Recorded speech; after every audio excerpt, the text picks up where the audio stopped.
خشتواش هم دوستش میدونم و اخلاق و آداب داشته باشه در محفل شیشته حتی شاه دربار بو شیشتگی خانواده کنجا کج نمیکنه این همین خسرش حتی همون توی عروس میدرمادیان و آخر نشدم توی عروس کافی گفت از برای خدا گفت ما را ریپیتیسیا میکردم پیش همون محفلای نیکو اوه حرمت میکردیم اوه اینا مایلش اینا متویش میچی گفت اینا پدرش اقلا یا مرای جد نمیخیزی هم به خاطر احترامش دختر شد و دستایته خونه بود ایزان در نعمتی بزرگتر است پیغمبر خدا گفت الدنیا متاع و خیر متاعها المرأة الصالحه دنیا به حیث متاع است بهترین متاع دنیا زنی صالحه او اخلاق کم تر کج نمیکنی همین اخلاق و ادب داشته باشه شهوچه او طاقت میگیره بچهای خوش اخلاق ای لبی همون کاستومش میقپی ابچه بشی نمیشینه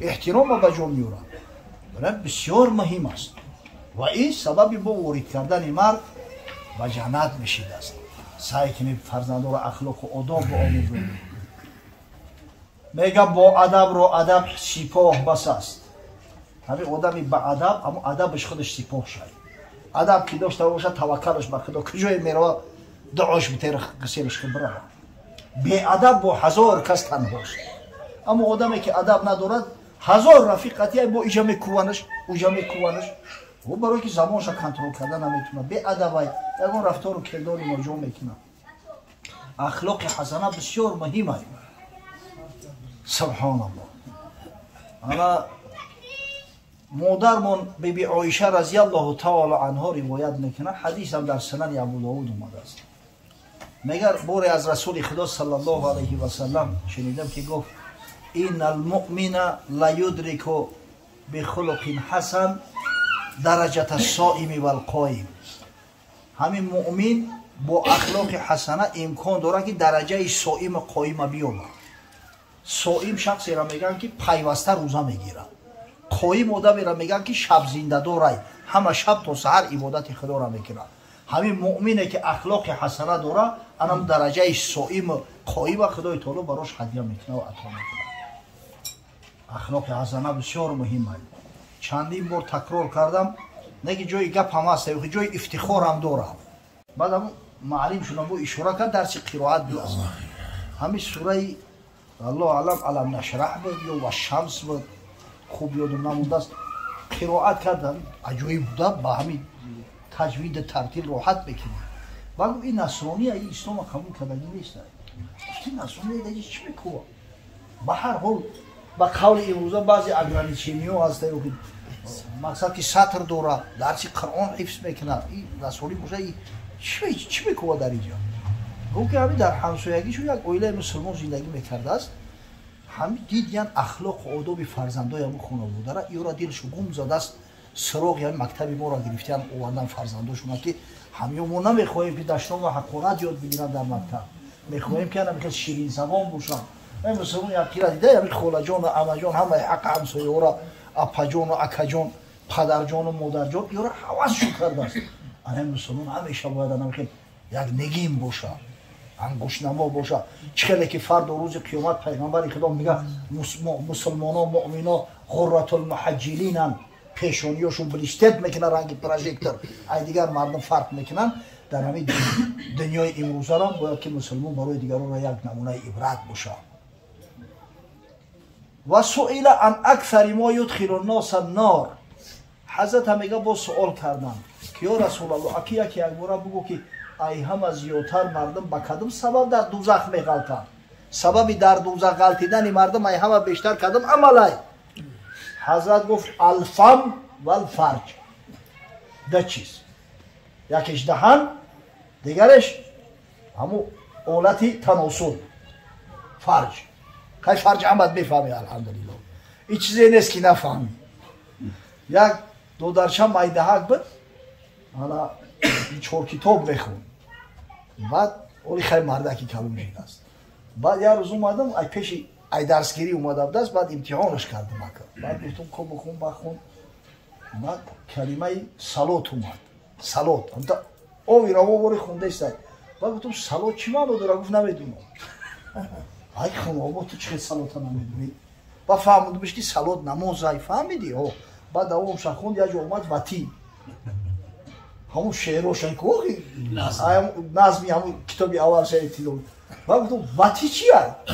گفت خیلی همون چی آخه همون چیه؟ آخه اونم مرده که زنه کرد یا گرده که ایسی پیاز بخونه چند بخونه آخ اون آبا تو وتی را بدونی اون صلات را بدونی چیزا تز یاد بگیرن ده مردم ناخوش از زود بگیرن حقیقتا همین دو چیز است که سبب سربلندی و سعادت انسان است و همین دو چیز است که سبب شرمندگی و خجالت انسان هم در دنیا و هم فردا روز قیامت است حدیث امام بخاری است والله علم سهل ابن سعد رضی الله تعالی عنه صحابی پیامبر صلی الله علیه و سلم روایت میکنه که حضرت گفت من یضمن لی ما بین لحیه و ما بین رجلیه اضمن له الجنه کسی که در نزد من کفالت میده همین گوشت پورایی را که در بین دو چانه شای یعنی اینمی زبان شد و او گوشت پورایی که در بین دو پا شای اگر کسی همین کفالت یا هر همی را میده که پاکیزه و تازه نگهش میداره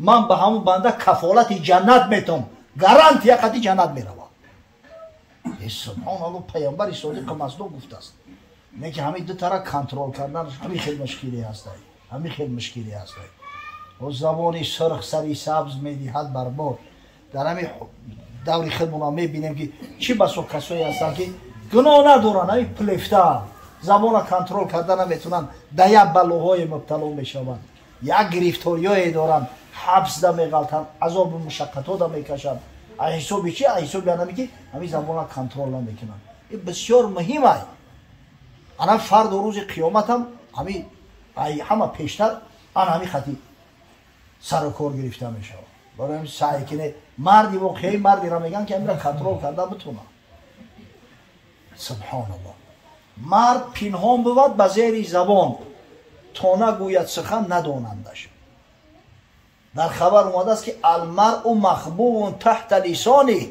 لا تحت تی لسانه مرد در زیر زبانش پنهانه در تی لباسش نه مرد پنهان بود به زیر زبان تا نگوید سخن ندانندش نه گوید لبی خوانندش زیشت گوید سفید دانندش گپی خوب و نغز عاقلانه که گفت میگن این مردک عالم بده است این بسواد بده است آدمی به عقل بده میگه اگر سخنهای قبیح ناخوب و ناخوش گفت میگن راش شود کنیم کثافت همین پیشته بی مغز اگر لغو کند رسوا شود حضرت ابو سعید خدری رضی الله تعالی عنه روایت میکند از پیامبر محبوب صلی الله علیه و سلم که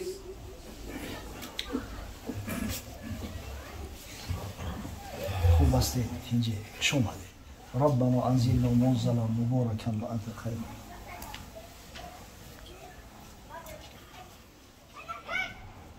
میگه که ایرو لیسان تقول اتق الله فینا فانما نحن بیک هر صبح وقتی که ای خوب میخیزیم ما اکنون گفتگو و گفتگوزاری بین اعضای بدن نمیفهمیم مخی حس کرده نمیتونیم هر وقت از خوب میخیزیم میگه تمام اعضای بدن همین زمان میگه حتی حکم به کفر میکنن به حد سختش میگیرن میگن ای خدا بترسه زبور خونه سوخته در حق ما جور نکن فانما نحن بیک ما به تو وابستگی داریم فاین استقامت استقمنا اگر تو راست باشی ما هم راستیم و این اعوججت اعوججنا میگه اگر همین تو کجله باشی و تو ناراست باشی ما در بلا گرفتاریم ولی مردم وقتی زن میگیرن بعد میفهمن فایده و منفعت همین زبان خوشه زبانت خوش باشه خونه هم خسر خشتوان هم رفتی تمام نوش نعمت در پیشت میاره که بری خشتوان رو ببینن که بخور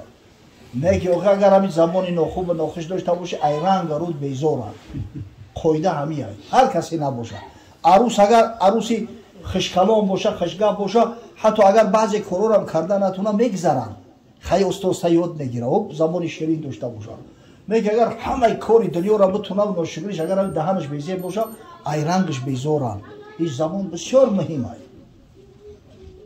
برای باید رعایت شود میگه که بچین شد پیش پیر مردی هوشیار که ما رو از حقیقت کن خبردار یک آدم میگه پیش یک پیری طریقت میروه که همه حقیقت میگن همه حقیقت چیه که ما رو بفهمون همه در جوده عرفان شریعت مقصد طریقت است، حقیقت است، معرفت است، همون را در نظر داره. و چین شد پیش پیر مرد هوشیار که ما رو از طریقت کن خبردار. جوابش داد که ما رو از حقیقت کن خبردار. جوابش داد اون پیری طریقت که 10 جزو است در معنی حقیقت. حقیقتی که تو میپرسی گفت ای 10 قسمی بورد ای. بگویم تو اگر نیکو نیوشی یکی کم گفتن است و 9 خاموشی. همین حقیقتی که میپرسی حقیقت ای 10 قسمی بورد ای. یک قسمش کم گپ زدن ای، 9 تایدگش خاموشی. زی خاموشی است بر دست شهان باز که بلبل در قفس نالد زی آواز. باز شکاری را ده همین خب که هسته در بالای دستی پاچه ها میگرده.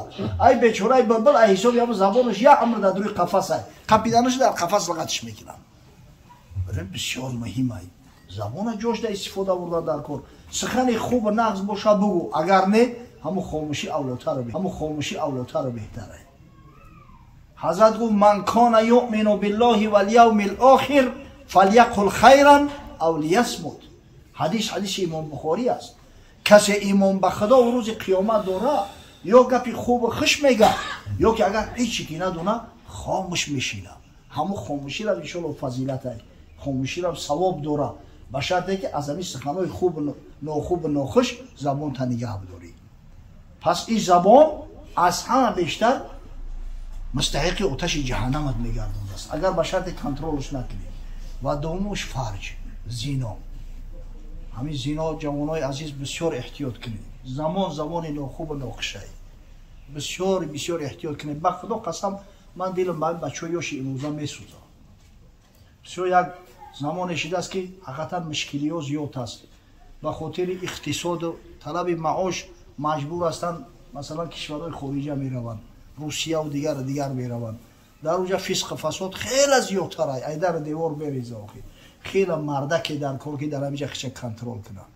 اما فراموش نکنه که او خدای بزرگ همین زنا را نه فقط حرام گفته است، اینا میگه سوء سبیل، بدترین راه ای، بسیار راهی بد ای. چرا؟ زیرا عاقبت های بد داره.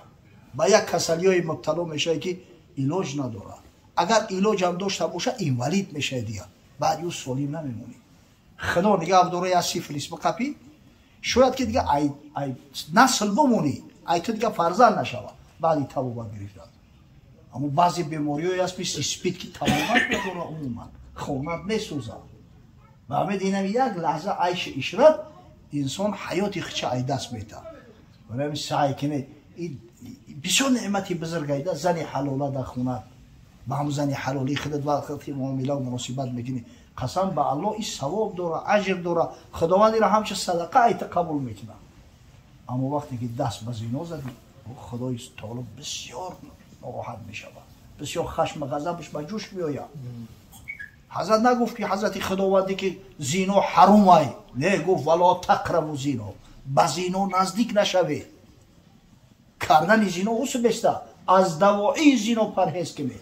دوایی زنا چیه؟ اونم گپ دادن، تلفن قطعی به یک زن و دختری نامحرم هم گپ شیدن، SMS روی کردن، نمیدونم در ادنی کلاسی که نامعقول کردن. چی دردی رسیده است بچه‌های امروزه را با زنشون اینترنت میکنه. بعضی ابلهش پادا میزنی حلال در اینترنت میشه واقعا از برای خدا بیام میوه او بیزاره همون اینترنت همون تلفن همون چیزا دوره. امروز دیگه مردی نیست که ما فلانی را گپ دادم. نه، مرد کسی را میگن که نفسی خیچه کنترل کرده بتونه. لیس الشدید بسرعه، پیغمبر خدا گفت زوری پهلوانی به میدانداری نیست، به گشتنگیری نیست. انما الشدید الذی یملک نفسه، پهلوان کسی را میگن که نفسش کنترل کرده میتونه، خیچه قبیده میتونه. انمی کور در همه حالتو حفظ کردن خودت، این عمل پیغمبرها. حضرت سلیمان ابن یسار را قصه کردم، میگه وقتی رفتن مکه مکرمه خانه خدا را زیارت کردن، بعد میگه در هم داخل حرم یک کنج در شیشتگی منتظر نماز خوابش میبره حضرت با هم تکیه ستم. در خوابش حضرت یوسف علیه السلام رو میبینه. بعد میگه که تو سلیمان ابن یساری؟ میگم بله. حضرت شما حضرت یوسفه؟ بله. میگم خشا به حالت میگم که خدای تعالی برای تو عمل پیغمبر رو نصیب روزی گردون. انمی از زنا و از فسق و فساد حفظ کردن نفس این کاری پیغمبرای. خدا رحمت کنه حضرت مولوی را. میگه اونیا که با شمع بر میگشت روز، گرد بازار دلش پر شوق سوز. یک آدم در روز روشن میگه شمع گریون کرده است، در بازار گشته است دکان به دکان.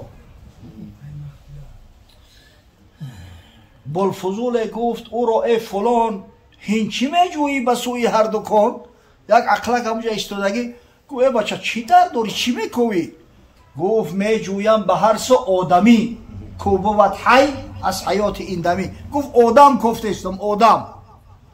اون یکی گفتش که هست بازار پر مرد مانند آخر ای دانای حر. یک از یک بچه گو همین آدم نیستن، همین بازار همه آدم های همه مردن کنی نگه دارن. گفت خواهم مرد در جاده دره، در ره خشم به هنگام شرع.